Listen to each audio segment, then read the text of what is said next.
waxing written by some dickhead, -8 Prince Anonymous. The Griffin shakes his hand, wide eyes betraying a hint of mischief. Hello? You are? Gildas Erncrail, Chancellor of the Griffinston Confederacy. I heard a lot about you from RD. Who? Rainbow Dash, she said you lived in Ponyville for a while. Oh, blue lesbian. Only good things, I hope. Huh. I remember her calling you a radical alien monkey thing, high praise, coming from her. Didn't think I left that much of an impression. In all fairness, she also called you a total ass, but that's neither here nor there. Enon chuckles. You're certainly more casual than I'd expect a chancellor to be. I'm kind of new to the whole ruling thing, if you can't tell. I won't bore you with a history lesson, but I was the only one who actually gave a shit about fixing things, so they put me in charge. Not my first choice, but better than nothing. It's remarkable just how poorly everyone here chooses their leaders. Anyways, I'm glad you could make it. Like I'd miss this, it isn't every day that an alien and Alacron get married. Gilda turns toward the sound of hoofsteps. Yo, Thorax. Say hi to the prince. The changeling looks around in confusion before spotting him. Oh, hey. Anonymous, right. Yeah. You. Thorax. Well, King Thorax, but, you know, the sepping gummy one looks as if he's trying to materialize through sheer tyranny of will, was barely concealed and ears pressed flat against his head. So, nice party? Congrats on getting married and stuff. Well, getting married tomorrow, but, same difference, right? Right, the two just sort of stand there for a bit, Thorax not knowing what to say, and Enon hoping that he'll take the hit and leave. Nice weather we're having. Silence. Okay, it was, nice to meet you. I guess I'll see you around. Thorax slinks off, leaving Enon and Gilda to resume the conversation. Is he always like that? Yeah. He's the red-feathered stepchild of the World Leaders Club, and no one knows the heart to ask what's wrong with him. My money's on Asperger's. In all honesty, I'm not sure why Celestia chose him to be king, or under what authority she even did so, but Thorax hasn't yet tried to kill everyone, so he's pretty good by changeling standards. Are they that bad? Yes, or at least they used to be. Them acting like actual people is a pretty recent development, huh? Well, have a good evening, Your Excellency. Likewise, Your Highness. The Chancellor shoots a little grin over her shoulder as she walks away. Enon, for his part, spots Luna talking to some ruffled shirt over by the refreshments table, a plate levitating beside her. He slowly makes his way in a direction, taking the time to appraise the festivities. Enon's been to events like this before, and most all of them of this undeniable superficiality, faint community for the sake of appearances. These dignitaries and socialites don't really care about each other, and instead exist, atomized, in this materialistic haze of apathy and ambition. There isn't much underlying malice or hatred, mind you, just a lack of any genuine connection. It's a harmless soullessness, the kind that's only noticeable through its comparative emptiness. And so Enon just grins and bears, knowing that, at the very least, things aren't bad, they just aren't good. Can understand the practical benefits of these new machines, but I just don't think that we should dive into them like this. Progress serves ponies, not the other way around, and I'd rather be cautious than destroy our society in the name of GDP. I'm not asking for cat pony Luddism, but for Luna Anonymous. Thank you for interrupting our conversation. Don't mention it. What the hell are you eating? The plate is piled high with various odds and ends, all of it mixing together into some vaguely multicolored slush.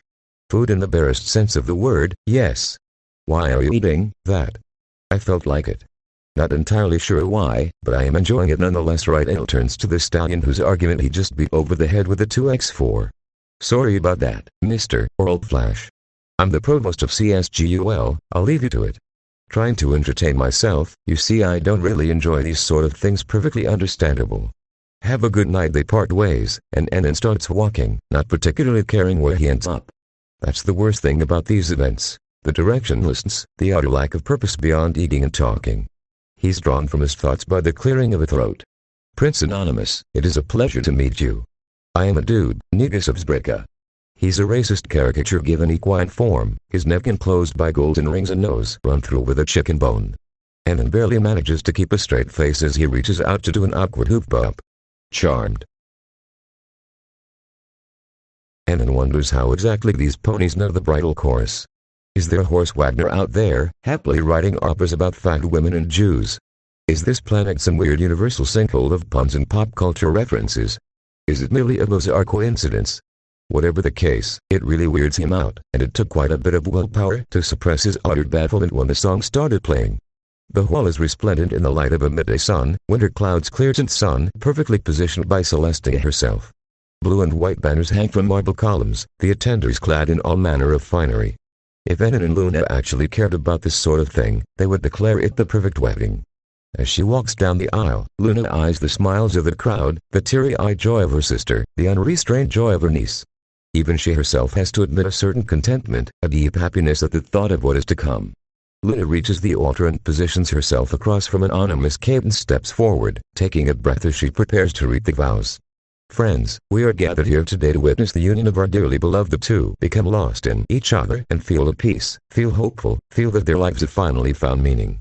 Their love bridges worlds, and shines brighter than any star. While they wouldn't use such poetic language, Annan and Luna well see the truth in it. May that love guide their actions, bring them peace and solace, raise them up when brought down. She turns to Luna.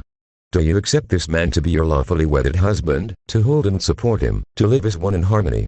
Yes, Luna's always been direct like that. And do you accept this man to be your lawfully wedded wife, to guide and protect her, to live as one in harmony? I do. She steps back with a giggle, wings fluttering in excitement. Well, go on then, kiss. They lean into each other, each inch closer. Another excited heartbeat. They feel the warmth of each other's breath, the parting of each other's lips. Luna vomits. Jesus Christ, it's in my mouth. Annan steps back as he coughs and sputters, desperately wiping the mess away from his face. Luna gently rocks as she flutters her eyes and catches her breath, assaulted by a sudden migraine.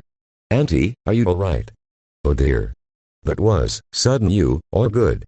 Luna gives a weak nod to Annan's query. Must have been that shit from last night.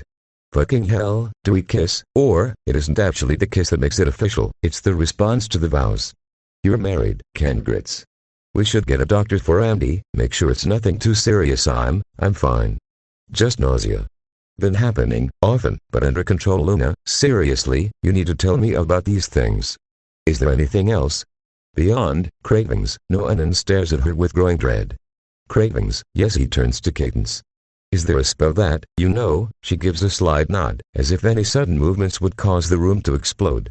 Her horn lights up, and she develops an unfortunate grimace. Andy. Luna barely finds the strength to turn to her. But well, Congrats, I guess. You're expecting the crowd would gasp if they weren't so uncomfortable. Luna's eyes turn to pinpricks as she slowly turns to her husband. Niece, can you repeat that? You're expecting? She slowly inhales. What did you do, Anonymous? What did I do? Yes. How could your festering seed have taken root in my belly? Don't say it like that. How the fuck would I know? You're the magical horse goddess. Must have been some dark ape magic, foul sorceries to produce an unholy heir. We aren't even the same species. I'm as surprised as you are. Look, just calm down. Luna launches herself at him with a scream. And while Celestia and Cadence try to break it up, Discord laughs. He wouldn't stop for about a week. Thanks for watching, and if you enjoyed the video, make sure to like and leave a comment.